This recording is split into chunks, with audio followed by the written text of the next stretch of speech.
రైతన్న లేనిదే రాజ్యమే లేదంటారే, మన పెద్దలు ఏనాడో చెప్పారు. మరి అలాంటి రైతన్నకు మనం చేయూత లేకపోతే మనకి పట్టడం కడుపులోకి ఎలా వెళుతుంది? మన టెక్నాలజీ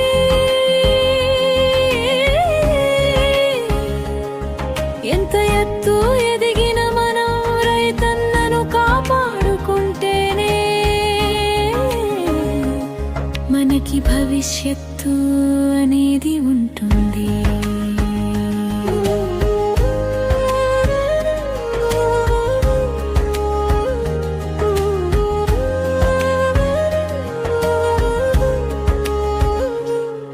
రైతన్న కంటి నుంచి వ్యక్తదారులు కారుతున్నాయి, మరి దీనిని ఎవరు ఆపాలి? చేతుల్లో ఇది ఉంది.